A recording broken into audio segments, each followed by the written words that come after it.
जय गुरु जी। प्यारे संगत जी, जय गुरु जी, शुक्राना गुरु जी, अनंतम अनंतम शुक्राना गुरु जी। गुरु जी के चरणों में कोटि कोटि प्रणाम और सारी संगत जी को जय गुरु जी। संगत जी, इस चैनल के माध्यम से आपको सत्संग सुनाए जाएंगे। गुरु जी की ब्लेसिंग्स लेने के लिए और ऐसे ही प्यारे प्यारे सत्संग सुनने के लिए चैनल को सब्सक्राइब करें और बेल नोटिफिकेशन को भी ऑन कर लें, ताकि जब भी नया सत्संग का वीडियो अपलोड हो तो आपको इसका नोटिफिकेशन आ जाए और आप जल्दी से जाकर गुरु जी के सत्संग को सुन पाएं और उनकी ब्लेसिंग्स ले पाएं। तो चलिए आज का सत्संग हम शुरू करते हैं, जो कि हमें आंटी जी ने भेजा है। तो मैं आपको आज उनका सत्संग सुनाऊंगी संगत जी। उससे पहले हम गुरु जी का मंत्र जाप करेंगे। ओम नमः शिवाय, शिव जी सदा सहाय। ओम नमः शिवाय, गुरु जी सदा सहाय। लख लख शुक्राना गुरु जी, लख लख शुक्राना। सारी संगतों को जय गुरु जी, जय गुरु जी। सारी संगतों को जय गुरु जी। गुरु जी, मैं आज सारी संगतों को, सारी संगत जी जितने भी हैं सबको मैं आज अपना एक संगत बताना चाहती हूँ। आज मैं एक संगत करना चाहती हूँ जो मैं इसमें सिर्फ और सिर्फ मैं सच्चाई बताना चाहती हूँ जो मेरे साथ घटनाएं घटी हैं। मैं आप लोगों को एक बात बताना चाहती हूँ कि गुरुजी कैसे मेरे पास आए, कैसे मुझे आके ब्लेसिंग्स दी। गुरुजी सपनों में भी किसी ना किसी जरिए से, किसी ना किसी, या तो आपके किसी फैमिली मेंबर के जरिए आ जाएंगे, या आप जिसको सबसे ज्यादा इसके बारे में सोचेंगे उसके जरिए आ जाएंगे गुरुजी। लेकिन इशारा देते हैं। अगर आप ये सोचेंगे कि गुरुजी क्यों मेरे सपनों में नहीं आ रहे हैं, कुछ संगतें ऐसी सोचती हैं कि मेरी भी थिंकिंग थी ऐसी, मैं भी ऐसी सोचती थी। मैं ये बोलती थी कि गुरुजी मेरे सपनों में क्यों नहीं आते हैं। मैं गुरुजी की तरफ, मुझे अभी तीसरा या थर्ड या फोर्थ मंथ अब हो रहा है मुझे गुरुजी के पास, गुरुजी के शरण में आए हुए। बट मैंने इस 3-4 मंथ में मुझे पता है कि मैंने क्या क्या चीजें फेस करी हैं, और गुरुजी मेरे बिल्कुल सामने डट के खड़े हुए। मेरे पिता का, जहां पे मैं अपने पापा को सोचती थी कि मेरे पापा मेरे साथ खड़े रहेंगे, उन पिता का फर्ज मेरे गुरुजी ने अदा करा है। आज भी मैं ये कहूंगी कि मेरे गुरुजी का मैं जितना भी शुक्राना करूं वो कम है, क्योंकि लख लख शुक्राना गुरुजी, लख लख शुक्राना गुरुजी। आज आप नहीं होते, आपने मुझे अपनी शरण में नहीं लिया होता गुरुजी, अगर मैं आपके पास नहीं आई होती गुरुजी, तो गुरुजी आज मैं शायद, मुझे नहीं पता था कि मैं कहाँ होती। क्योंकि गुरुजी, संगत जी, मैं एक चीज बताना चाहती हूँ कि मैं शिवजी जी को पहले बचपन से बहुत मानती थी, लेकिन शिवजी जी की दिक्कत मेरे साथ ये हुई थी कि मैं शिवजी जी को अपने आप ही, मैंने शिवजी जी को बिल्कुल अपने से दूर कर दिया। सिर्फ एक रीजन की वजह से। मैं, माफ करिएगा गुरुजी, माफ करिएगा, मैं सच्चाई बताना चाहती हूँ। जो मेरी थिंकिंग थी, ड्रिंक्स करने वाले लोग मुझे बिल्कुल पसंद नहीं है। मैं बिल्कुल ड्रिंक्स, जिनको ऐप वगैरह होती है, जो ऐप करते हैं, ड्रिंक्स हो गए, अदर चीजें। जय गुरु जी। संगत जी, मैं आप सभी को ये बताना चाहती हूँ कि मैं इसलिए नहीं पसंद करती थी उस टाइम पे इस शिवजी जी को, क्योंकि मैं जो लोग ड्रिंक्स वगैरह करते हैं, ऐप वगैरह अदर चीज़ों का ऐप करते हैं, मैं उन लोगों को बिल्कुल पसंद नहीं करती थी। मेरी मेंटालिटी, मेरी थिंकिंग ये थी कि जो भी शिवजी के शरण में जाते हैं, वो जो भी लड़कियां शिवजी जी का व्रत करती हैं, उनको वैसे ही हस्बैंड मिलते हैं, उनको ड्रिंक करने वाले हस्बैंड मिल जाते हैं। ये एक्चुअली मेरी ये थिंकिंग थी संगत जी। तो संगत जी, इसलिए मैं अपने शिवजी जी से बिल्कुल दूर होती चली गई। बट ट्रेजेडी मेरे साथ एक के बाद एक ट्रेजेडी मेरे साथ इतनी ज्यादा हुई कि इन 7-8 महीनों में मुझे नहीं पता कि मेरे साथ ये ट्रेजेडी के जरिए शिवजी ने कैसे मुझे अपने पास बुला लिया। और इस 2-3 महीने में गुरुजी थे तो मेरे आसपास ही, लेकिन मैं उनको, वो मुझे फील भी करा रहे थे, बट फिर भी मैं देख के नजरअंदाज कर रही थी। उस चीज को मैं महसूस नहीं कर पा रही थी, क्योंकि मैं चीजें मेरे साथ इतनी ज्यादा कॉम्प्लिकेटेड हो गई, मेरी सिचुएशन, मेरी लाइफ जीना मेरे लिए इतना कॉम्प्लिकेटेड हो गया कि मुझे ये नहीं पता था, होशो आवाज तक नहीं था। रात रात को सोती थी तो झटके आते थे कि अब कोई कर्जदार का फोन आने वाला है, अब किसी को पेमेंट देनी है। सुबह उठते ही साथ 3-3, 4-4 बजे, 2-2, 3-3 बजे तक मैं झटके लेती थी। मेरे साथ इतनी ज्यादा कंडीशन मेरी क्रिटिकल हो गई थी। बट संगत जी, मैं आपको एक छोटा सा अपना एक सत्संग बताना चाहती हूँ, जिसमें मेरे साथ एक इंसिडेंट ये हुआ था अभी लास्ट इसी मंथ का इंसिडेंट है कि मैंने आप लोगों को बताया था शायद कि मेरे पास एक मेरे क्लाइंट का फोन आया था, जिनके साथ मेरा पेमेंट का लेन देन चलता था। और दिक्कत ये हुई थी कि मैं उनको पेमेंट नहीं कर पा रही थी। तो पेमेंट उनको पता था कि मैं पेमेंट कर सकती हूँ, मेरे अंदर कैपेबिलिटी है, बट प्रॉब्लम ये थी कि मेरे सारे सोर्सेज खत्म हो चुके थे कि मैं कहाँ से अपनी पेमेंट करूँ, कहाँ से पेमेंट लूँ। जहां से मुझे पेमेंट आनी चाहिए थी वो लोगों ने भी मुझे फोन नहीं उठा रहे थे, फोन रिसीव नहीं कर रहे थे। उन्होंने साफ मना कर दिया था कि हमारे पास कोई पेमेंट नहीं है। आप बताइए संगत जी, उस टाइम पे मेरा ट्यूशन भी बंद पड़ा हुआ था, बच्चे बहुत कम थे, मई जून का टाइम चल रहा था, बच्चे हॉलीडेज पे जाते हैं। मेरे पास मेरा घर चलाने के लिए भी मेरे पास बिल्कुल भी कुछ भी सोर्स नहीं था। ये मानिए संगत जी, मेरे पास खाने के भी लाले पड़े हुए थे। अब और उसी बीच में मेरी फैमिली ने मुझे छोड़ रखा है। मेरी फैमिली के साथ मेरा बिल्कुल भी कनेक्टिविटी नहीं है। मेरी फैमिली ने 1 साल हो चुके हैं मुझे अपनी फैमिली से अलग हुए। हाँ, मैं रहती अपने घर में ही हूँ, लेकिन मेरी फैमिली ने मुझे एक फ्लोर दे रखा, उस फ्लोर का मैं अपना रेंट देती हूँ। ये बात मैं अभी भी संगत जी बताना चाहूंगी कि अपनी फैमिली के साथ तो मैं रहती हूँ, लेकिन उनके साथ साथ मैं अभी कुछ 2-3 महीने से मैंने उनको मना कर दिया कि मैं अभी मेरे अंदर बिल्कुल भी कैपेबिलिटी नहीं है, मैं अभी रेंट भी नहीं दे सकती हूँ। बट उन्होंने मुझे मुझे फ्लोर दे रखा है, मेरे लिए वही बहुत बड़ी बात होगी अभी इस टाइम पे, क्योंकि उन्होंने इतना एहसान कर दिया, मेरे लिए काफी है। कोई बात नहीं संगत जी, देखिए दुख मुसीबत सबके साथ आता जाता रहता है, लेकिन संगत जी मैं आपको अपना सत्संग में ये बताना चाहती हूँ कि मेरे साथ जो क्लाइंट थे जिनका फोन आना था, उनका एकदम से फोन आया मेरे पास, और फोन आते ही उन्होंने कहा कि मैम अगर आप पेमेंट अभी नहीं कर सकती हैं तो एक काम करते हैं, हम आपके घर आ रहे हैं कुछ लोगों को लेकर और आपके घर का कुछ सामान वान लेके जाएंगी। अब मेरे पास संगत जी, मेरे पास तो कोई भी एक मात्र सहारा नहीं था, और रात 7:30 बज रहे होंगे उस टाइम पे। मैं ट्यूशन पढ़ा रही थी, मेरे कुछ बच्चे बाहर वाले रूम में बैठे हुए थे और अंदर मैं बात कर रही थी। मैं एकदम से होपलेस हो गई और मेरा बीपी लो हो गया था एकदम से, मैं टेंशन में आ गई थी। और मैंने फिर अपने बच्चों को बोला कि बच्चों आप लोग घर चले जाइए, अभी कोई आ रहे हैं, मैं उनसे बात करूंगी। तो अब संगत जी आप यकीन नहीं मानेंगे, मेरे बच्चों ने भी मुझे छोड़ा नहीं बिल्कुल। वो तो पढ़ने आते हैं ट्यूशन, बट बच्चे तो पढ़ के चले जाने चाहिए, लेकिन बच्चों का मेरे से दिल से ऐसी कनेक्टिविटी है मेरे बच्चों की मेरे से कि बच्चों ने कहा दीदी अगर मुसीबत में है, बच्चों ने मेरे फेस पे एक टेंशन देख ली और बच्चे कह रहे दीदी हम नहीं जाएंगे, आप अंदर बैठ के मीटिंग करिए, हम आपकी मीटिंग खत्म होने के बाद आप हमें थोड़ा पढ़ा देना, हम तब जाएंगे। मैंने कहा चलिए ठीक है। उसी बीच में संगत जी वो क्लाइंट आ गए घर पे, और हाँ ये तो है संगत जी कि वो किसी के साथ नहीं आए थे, अकेले आए थे। बट जैसे ही वो आए उस टाइम पे उनके साथ मेरी बातचीत चल रही थी। बातचीत चलते चलते मैं गुरुजी के सामने स्वरूप के सामने देखने लग गई, और देखते ही देखते मेरी आंखों में एकदम से आंसू आ गया। मैंने गुरुजी से बस इतनी अरदास लगाई मन में, गुरुजी का नाम जपा और गुरुजी का गुरु मंत्र जपा मैंने, ओम नमः शिवाय शिवजी सदा सहाय, ओम नमः शिवाय गुरुजी सदा सहाय। ये मैंने 3 बार जप करे, शिवाय गुरुजी सदा सहाय, ये मैंने 3 बार जप करे उनके नाम के।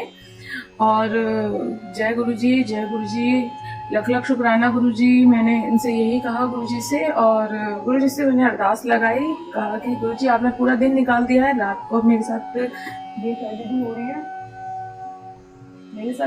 हो रही है, तो गुरुजी एकदम से मैंने फिर गुरुजी से अरदास लगाई। तो गुरुजी ने मिनटों का खेल था कि मिनटों में मेरे गुरुजी ने मुझे अकाउंट में जिसके जरिए पैसे आने नहीं चाहिए थे, जो पैसे भेज ही नहीं सकता था, उस इंसान ने मुझे एकदम से मेरे अकाउंट में पैसे भेज दिए।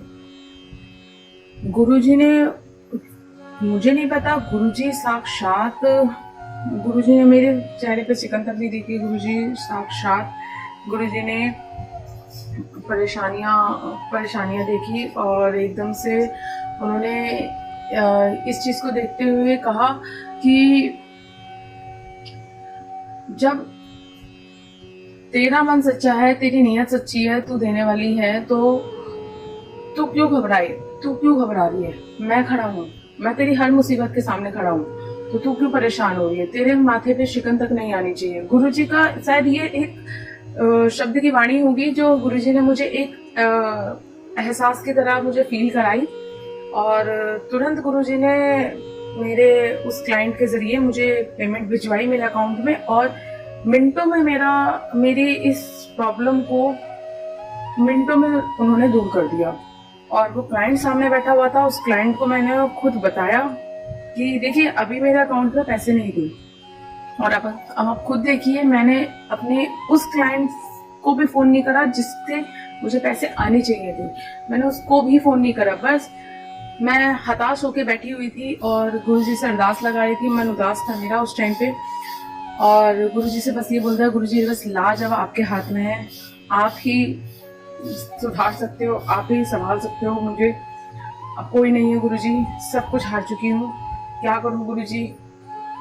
बस मिनटों का खेल था, गुरुजी ने मेरे तुरंत मेरे अकाउंट में पैसे डाले उस क्लाइंट के जरिए, जिसकी उम्मीद भी नहीं थी, जो इतने महीनों से मुझे परेशान कर रहा था, उसके जरिए मुझे पैसे भिजवाए गुरुजी ने, और मैंने मेरे ऊपर से ये मुसीबत एकदम से टाल दी। और आज की डेट में संगत जी, मैं अपने गुरुजी का जितना शुक्राना करूं, लख लख शुक्राना गुरुजी, और मैंने मेरे ऊपर से ये मुसीबत एकदम से टाल दी। और आज की डेट में संगत जी, मैं अपने गुरुजी का जितना शुक्राना करूं, लख लख शुक्राना गुरुजी, लख लख शुक्राना, मैं जितना भी शुक्राना करूं मेरे लिए मुझे तो लगता है कि कम ही है, क्योंकि गुरुजी ने इतनी ब्लेसिंग्स बरसाई है, इतनी ब्लेसिंग्स बरसा रहे हैं मुझे, मैं आपको बता नहीं सकती संगत जी कि जो जो गुरुजी की शरण में जाता है उसका कभी भी एक भी बाल भी बाका कोई कर ही नहीं सकता। अगर आपकी नीयत सच्ची है, अगर आपका ईमान सच्चा है, अगर आप ऐसी किसी मुसीबत में पड़ गए हैं, तो मैं तो आप लोगों से यही कहूंगी कि बस गुरुजी के आगे गुरुजी का मंत्र जाप करिए, गुरुजी का शुक्राना करिए, रोज शुक्राना गुरुजी का करिए, क्योंकि जो हमें रोज ये जो दिन नसीब हो रहा है, ये सिर्फ गुरुजी की बदौलत ही, गुरुजी की बदौलत ही शांति से हम अपना जीवन जी पा रहे हैं। अदरवाइज गुरुजी नहीं होते तो आज जो इतने लोग अच्छाई के रास्ते पर जा रहे हैं, क्योंकि आप लोग सभी जानते हैं कि ये एक कलयुग चल रहा है, ये कलयुग है जो अभी चल रहा है। कलयुग का मतलब कि कोई रिश्तेदारी, घर वाले, घर परिवार, भाई बहन, माँ बाप, कुछ भी आज के टाइम पे कोई किसी का रिश्ता नहीं समझ पा रहा है। ये चीज मेरे साथ तो हुई है संगत जी। मेरे तो इतने सत्संग हैं, मैं आपको मेरे पास परेशानियां इतनी है, मैं अपनी सारी परेशानियां बताऊंगी जो जो गुरुजी ने मेरे सॉल्व करी है। मैं आने वाले सत्संग, जितने भी सत्संग में आपको भेजूंगी, वो उन सब सत्संग में एक एक करके मैं आपको अपनी सारी परेशानियां बताऊंगी। आज के लिए मैं अपनी एक छोटी सी संगत सत्संग जो मैंने अभी आपको बताया कि मेरे रात में मेरे गुरुजी ने मिनटों में मेरा ये चमत्कार कर दिया, और वो जो क्लाइंट आए थे उन क्लाइंट को मैंने खुशी खुशी उनको पेमेंट करी, और वो शांति से आराम से चले गए बिना कुछ बोले। और जैसे ही उनको पेमेंट हुई, उनका भी हाव भाव एकदम से बदल गए। जो मुझे धमकियां दे रहे थे, गुरुजी ने उनकी वाणी में ऐसी मिठास भर दी कि वो मुझे, उनकी कड़वी बातें मुझे एकदम से मीठी वाणी उनके मुंह से निकलने लग गई कि मैम आपके साथ हम आगे भी काम करना चाहते हैं। बट ये तो गुरुजी ही जानते हैं कि गुरुजी का खेल है ये। ये सिर्फ गुरुजी जानते हैं कि अगर कर्म तुम्हारा सच्चा है, अगर तुम सही रास्ते पे चल रहे हो, अगर तुमने कोई गलत काम नहीं करा है, तो गुरुजी तुम्हारे साथ कभी, अगर तुम सही रास्ते पे चल रहे हो, अगर तुमने कोई गलत काम नहीं करा है, तो गुरुजी तुम्हारे साथ कभी गलत होने नहीं देंगे। कभी भी गुरुजी तुम्हारे साथ गलत नहीं होने देंगे। और अगर तुमने गलत करा है, तुमने अगर कर्म तुम्हारे खराब है, तो 100% अगर तुमने गलत करा है, 100% कर्म तुम्हारे दुख तुम्हें भोगना, तो उसको तुम्हें 10% पूर्ण कर देंगे। बस मैं इतना कहूंगी कि अपना कर्म आप अच्छे करिए। जानते हैं जाने अनजाने में हमसे भी बहुत गलती होती है, मैंने भी बहुत गलतियां करी होंगी, जिसका मैं अभी भी पछताती हूँ कि हाँ शायद मैंने जाने अनजाने में, मेरा घर परिवार मेरे से छूट गया, सबको छूट चुके हैं मेरे से, बट फिर भी मैं ये कहूंगी मुझे एक नया परिवार मिला, मेरे माता पिता के रूप में, मेरे पिता के रूप में मेरे गुरुजी मुझे मिले, माँ के रूप में मुझे माँ काली मिली। मैं इसमें भी खुश हूँ। घर परिवार आज भी मेरे साथ है, लेकिन वो होके भी नहीं है मेरे पास। लेकिन फिर भी जो परेशानियां मैं अपने साथ झेल रही हूँ, उन परेशानियों को मैं आने वाले टाइम में शायद गुरुजी मुझे, और बहुत अच्छा सोचा होगा गुरुजी ने, तभी मुझे इन परेशानियों को फेस करने के लिए, इतनी सी उम्र में मुझे परेशानियों को फेस करने के लिए गुरुजी ने ये चीजें मेरे साथ अभी हो रही है। मैं संगत जी यही कहूंगी कि मैं उस दिन जब मेरे जो अंकल जी थे, जो आए थे हमारे घर पे, जो अंकल जी आए थे, उनको जब पेमेंट वगैरह मैंने दे दी थी, तो जब मैं जब वो चले गए थे यहाँ से, तो मेरे बच्चे भी एकदम से हैरान हो गए। बच्चे भी कह रहे, दीदी जब आपने कुछ गलत नहीं करा है, आपकी नीयत साफ है, तो आप परेशान मत हुआ करिए। बच्चों ने भी मुझे दिलासा दिया, और मैंने इसी तरीके से आराम से अपना ट्यूशन भी पढ़ाया और गुरुजी से अरदास लगाई, गुरुजी का शुक्राना करा। और मैं आप सभी से यही कहूंगी कि आप भी गुरुजी से शुक्राना करिए कि गुरुजी रोज जो हमें एक एक दिन हमें नसीब कर रहे हैं, ये शायद हमारे लिए बहुत बड़ी ब्लेसिंग्स हैं कि हम इसको रोज एक एक दिन हमारा शांति से जा रहा है। हाँ, हमारे साथ कोई प्रॉब्लम होती है, कोई परेशानी आती है, तो इसका मतलब हम गुरुजी को या हम भगवान पे दोष नहीं लगा सकते, क्योंकि ये हमारे कर्म है। अगर हमने कोई गलत कर्म करा है, तो उसका थोड़ा बहुत फल तो हमें मिलेगा, हमें वो कर्म को भोगने का मौका तो हमें मिलेगा, क्योंकि खुशियां हमेशा हमारे साथ नहीं रहती, गम भी हमारे साथ रहता है। तो हमें गम और खुशी दोनों को एक साथ हमें लेके चलना पड़ेगा। यही जीवन है। इसी को कहते हैं कि इंसान हमें क्यों इंसान के रूप में बनाया है। सिर्फ इसीलिए हमें इंसान के रूप में बनाया है, क्योंकि अगर इंसान ही सारे कर्म अच्छे करेगा, तो फिर भगवान का नीयत साफ है।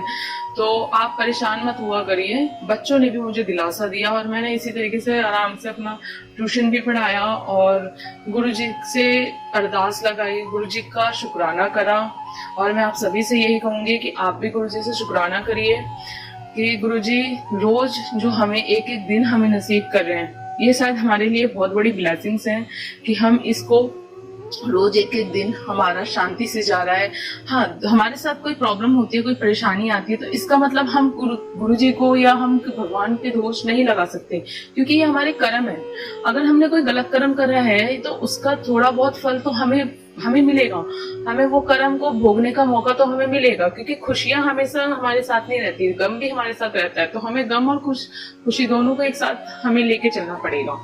यही जीवन है। इसी को कहते हैं कि इंसान हमें क्यों इंसान के रूप में बनाया है। सिर्फ इसीलिए हमें इंसान के रूप में बनाया है, क्योंकि अगर इंसान ही सारे कर्म अच्छे करेगा, तो फिर भगवान का अस्तित्व कहाँ पे मिलेगा।